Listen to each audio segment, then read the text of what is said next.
Occupational health. पहले तो आपको ऑक्यूपेशनल हेल्थ के बारे की डेफिनेशन मालूम होना चाहिए, या हेल्थ की डेफिनेशन मालूम होना चाहिए। Health in conjunction with occupation, in relation to occupation, इसका मतलब क्या होता है? What do you understand, what do you mean by occupational health और हेल्थ इन द ऑक्यूपेशन? ये डेफिनेशन है, ये आप ने पढ़ी भी होगी, हमारे नोटिस बोर्ड पे लगी हुई है कि ऑक्यूपेशनल हेल्थ होती क्या है। इसको समझना बहुत जरूरी है। जब इसको समझ जाएंगे आप, तो बहुत सारे इश्यूज को आप आसानी से फिर खुद भी आइडेंटिफाई कर सकेंगे। ये ILO और WHO दोनों की कंबाइंड डेफिनेशन है, जो कि 1950 में जो है दी गई थी। और दुनिया भर के सारे ऑक्यूपेशनल हेल्थ इसी को अपना मोटिव या इसी के हिसाब से डिफाइन किए जाते हैं अपने वर्क प्लेस में। Occupational health is the promotion and maintenance of highest degree of physical, mental and social wellbeing of workers in all occupations by. अच्छा, मैं इसको जब अभी पढ़ रहा हूँ, तो आप एक एक वर्ड को भी हम समझने की कोशिश करेंगे। अभी तक हमने जब कभी कुछ पढ़ा है निबश वगैरह में, तो बहुत जल्दी उसको डिफाइन किया, लेकिन चूंकि ये आपका टॉपिक है, तो इसके एक एक वर्ड को आप समझने की कोशिश करिए। इसको समराइज करके भी हम समझने की कोशिश करेंगे, लेकिन इसको पहले डिटेल में समझिए। Occupational health is the promotion. अच्छा, ये पर्सपेक्टिव किसके हिसाब से है? ये एम्प्लॉयर के पॉइंट ऑफ व्यू से है, मैनेजमेंट के पॉइंट ऑफ व्यू से है। जिनको ये बात बोली गई है, ILO ने और WHO ने बोला है कि ऑर्गेनाइजेशन हेल्थ को या ऑक्यूपेशनल हेल्थ को किस तरह से समझे, या उनकी क्या रिस्पॉन्सिबिलिटीज भी इसमें इंक्लूडेड है। Occupational health is the promotion and maintenance, एक वर्ड प्रमोशन है,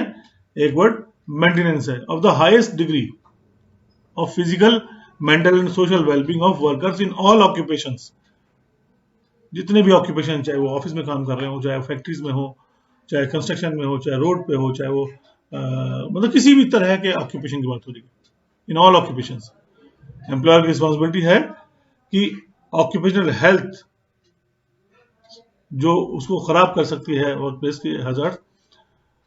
है ना, तो ऐसे हेल्थ इश्यूज को प्रमोट करिए आप, किस तरह से आप उससे बचें। जैसे मैं एक छोटा सा एग्जांपल दूं, हम लोग जब कतर में करते थे काम, तो जो लोग हजार्डस वर्क एरियाज में काम करते, जैसे डस्ट में बहुत लगे हुए, पेंटिंग है, स्प्रे पेंट है, यानी जिससे उनकी हेल्थ औरों के मुकाबले में जल्दी खराब होती है, तो उनके लिए हमने शायद बताया भी था पहले आपको कि हम लोग ने एक प्रोग्राम स्टार्ट किया इसी डेफिनेशन के तहत कि जो लोग ऐसे ऑक्यूपेशन में लगे हैं उनको हम अलग से कुछ प्रमोशन देंगे, यानी पैसा देंगे, ताकि वो अच्छी और हेल्दी डाइट इस्तेमाल कर सकें, क्योंकि वो ज़्यादा एक्सपोज हैं, दे आर मोर वल्नरेबल उन क्या बोलते हैं, वल्नरेबल है हेल्थ के इश्यूज के हिसाब से, जल्दी उनको हेल्थ खराब हो सकती है, बीमार हो सकते हैं। ये था, तो उसको फिर नोट भी किया 3-4 महीने जब ये प्रोग्राम चला, तो समझ में आया कि कोई ऐसा, फिर बाद में सर्वे भी किया, इंटरव्यू भी लिया, तो ये समझ में आया कि पैसे से फायदा नहीं है, इसलिए क्योंकि पैसा लोग रख लेते हैं और उसको खर्च नहीं करते, उनको ये लगता है कि एडिशनल इनकम है, हालांकि हमारा पर्पज उनकी हेल्थ को कंट्रोल करना है। फिर हम लोगों ने उस पैसे को खत्म करके उनको जो उस ग्रुप में लोग हैं उनको एडिशनल मेस के अंदर एक एक्सेस पास बना दिया कि ये लोग जो इस तरह के काम करते हैं उनको फ्रूट्स, जो भी सीजनल फ्रूट्स हैं, दूध या इस तरह की जितनी भी चीज़ें हो सकती हैं, ये प्रोवाइड की जाए। आप उनको वो फ्री है कि जितना भी चाहें वो खाएं। ऑक्यूपेशनल हेल्थ यानी ऑक्यूपेशन की वजह से उनके हेल्थ में जो अगर कुछ खराबी आ रही है, तो उसको प्रमोट करना कि वो हेल्थ खराब ना हो, उनको समझाना भी उसमें शामिल है। उसमें उनको गिफ्ट भी देना शामिल है, उनको वो डाइट भी देना शामिल है, उनको रेगुलेट करना शामिल है।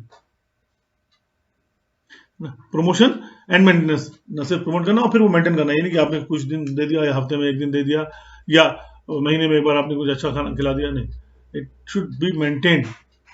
उनकी हेल्थ को प्रमोट करना, अच्छी हेल्थ रहे और वो मेंटेन भी रहे of the highest degree of physical, mental and social wellbeing. Organisation की रिस्पॉन्सिबिलिटी है कि वो फिजिकली भी लोगों को एक्टिव रखें। इसीलिए आप कभी गूगल वगैरह के जो ऑफिस है, हेड ऑफिस वगैरह बड़े बड़े जो है, या जितने भी कॉर्पोरेट ऑफिस जो आजकल जो कल्चर है यूरोपियन, उनको देखेंगे कि वहाँ पर ऑफिस का वो कॉन्सेप्ट या वो डिज़ाइन नहीं होता जो हम और आप समझते हैं कि भाई खाली ऑफिस बने होंगे। वो पूरा एक कैंपस होता है, उसमें खाने पीने की जगह है, उसमें स्विमिंग पूल भी है, उसमें जिम भी है, उसके अंदर एंटरटेनमेंट सेंटर भी है, उनके पास फ्रीडम भी है कि आप काम करें, आपका दिल कर रहा है थोड़ा आराम करें तो सोने के लिए जगह भी। टारगेट आपको पूरा अचीव करना है जो उनको दिया गया है, लेकिन उसके साथ साथ ये फ्रीडम भी है कि आप अपनी सहूलियत के हिसाब से इन चीज़ों को करें, किसी तरह का मेंटल स्ट्रेस, फिजिकल स्ट्रेस ये ना हो। तो वो फिजिकली भी उसको प्रमोट करते हैं, फिजिकल फिजिक भी बनी रहे, अच्छी होती रहे, खराब ना हो, और मेंटली भी वो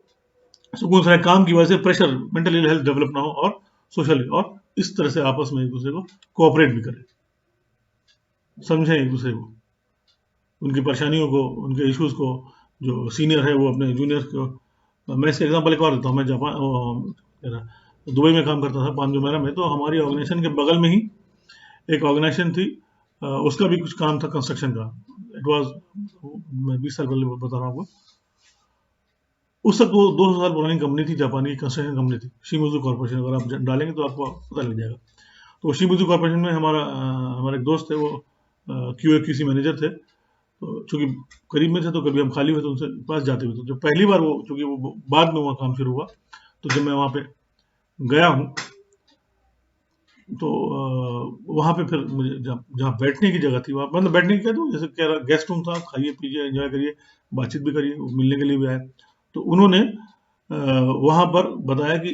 ये जो जितने वर्कर्स हैं ना, एक बहुत बड़ा रेस्ट एरिया है, उसमें कैंटीन भी है, उसके अंदर अच्छी लाइटिंग, एयर कंडीशनिंग भी है। जो वर्कर्स की बात कर रहा हूँ मैं, ये मैं मैनेजमेंट की बात नहीं कर रहा हूँ। इन लोगों के लिए जब उनका दिल करे वहाँ आकर खा भी सकते हैं, आराम भी कर सकते हैं, सो भी सकते हैं ना। इनका इन आउट टाइम जो है वो सबको मालूम है, एक्सेस पास बना हुआ कि जब भी वो आएंगे तो टोटल उनको 8 आवर्स का वर्क पूरा करना है और इतना प्रोडक्शन देना है। लेकिन वो फ्री है कि आराम से आके बैठ के बात भी करें, अगर दिल करे तो बैठ के टीवी भी देख लें, कुछ खाएं भी, दिल करा कुछ बना भी लें अपने, यानी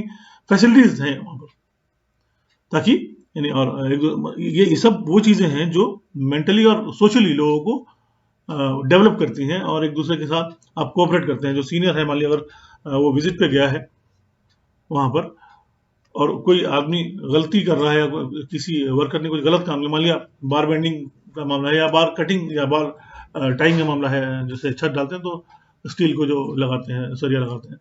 और उसको टाइंग करनी है। अब उसने देखा कि गलती कर रहा है वो, मान लीजिए मैनेजर ही है वो, तो जाएगा वो, तो फुल पीपी में जाएगा, और पूरी उस सब, हर आदमी को इंडक्शन के बाद जो है किट मिलती है। उस किट के अंदर पीपी के साथ और बहुत सारे टूल्स एंड इक्विपमेंट्स भी होते हैं जो हर आदमी को मिलते हैं। तो वो साइट पे जाएगा तो वो पहन के जाएगा, जो प्रोजेक्ट मैनेजर हो, चाहे वो कंस्ट्रक्शन मैनेजर हो, चाहे कोई भी मैनेजर हो। वहाँ जाने के बाद इंस्पेक्शन किया, टहल रहा है, उसने देखा कोई आदमी गलती कर रहा है, कोई वर्कर ने कुछ गलत काम किया है, तो ऐसा नहीं कि वो उसको सुनाएगा, डांटेगा, या उसके इंजीनियर को बुलाएगा, वो खुद देखेगा वो इसमें गलती है, कमी है, तो सबको जो एसोसिएटेड लोग हैं उनको बुलाएगा, तो देखो ये जो गलती है इसको ऐसे सही किया जाता है, या इस तरह से नहीं किया जाता, मैं बताता हूँ, फिर वो खुद वो करके दिखाएगा। ये क्या है? ये social wellbeing, social contract develop होने मतलब करने का तरीका है। आप उसमें, ये तो आइडियल्स हैं जो मैंने बताया आपको, इतना हाई लेवल का तो हर आदमी ऑर्गेनाइजेशन नहीं कर पाता, बट उसके लोअर लेवल पे, या कम से कम ऐसे लेवल पे कि वो एक अच्छा कोऑर्डिनेशन डेवलप हो, लोग एक दूसरे को समझें, उनको प्रमोट करें ना, सोशल वेलबींग। ये ऑक्यूपेशनल हेल्थ के इश्यूज की डेफिनेशन का practical version. Occupational health is the promotion and maintenance. पहले उसको प्रमोट भी करना है, ऐसे प्रोग्राम बनाने हैं उसको कि वो प्रमोट हो, चीज़ों को पोस्टर्स के थ्रू, कैंपेन्स के थ्रू। उसके बाद फिर उसको मेंटेन भी करके रखें कि वो स्टेबिलिटी उसमें रहे, of the highest degree of physical, mental health, social wellbeing of workers in all occupations. हर तरह के ऑक्यूपेशन में जैसी जहां रिक्वायरमेंट है, by preventing departures from health. कैसे? अगर किसी की हेल्थ खराब हो रही काम करने की वजह से, यानी वो हेल्थ डिपार्ट हो रही है, अच्छी हेल्थ से वो डिपार्चर हो रहा है खराब हेल्थ की तरफ, तो प्रिवेंट करना उसको bye preventing departures from health, controlling risk, यानी उसको हेल्थ को डिपार्ट होने से बचाना। जितने भी वर्क प्लेस में जो रिस्क हैं, जो जो हेल्थ को खराब करने वाले हैं, उसको कंट्रोल करना, और adaptation to of worker to the people, adaptation of work to the people, sorry, worker के हिसाब से, एम्प्लॉय के हिसाब से काम को वर्क प्लेस को डिजाइन करना, adaptation of work to worker to the people. आपने इसका बेस्ट एग्जांपल आप इस तरह से ले सकते हैं, आप किसी मैनेजर के पास जाइए, कंपनी का मैनेजर है या डायरेक्टर है, आप उसका ऑफिस देखिए, उसका ऑफिस उसके हिसाब से डिजाइन किया जाता है, यहाँ पे टेबल होगी, ऐसी लाइटिंग होगी, ऐसी चेयर आरामदेह होगी, वर्क मोटा होगा, भारी भरकम होगा या पतला होगा, उसके हिसाब से स्क्रीन ऐसे लगी रहेगी, रिफ्लेक्शन ना हो तो लाइटिंग इस तरह की होगी, कारपेट नहीं, हर एक चीज वर्क स्पेस होगा, आप वहां बैठ के मीटिंग करना है, यहाँ बैठ के कुछ काम करना है, तो उसके हिसाब से चीजों को डिजाइन किया जाता है।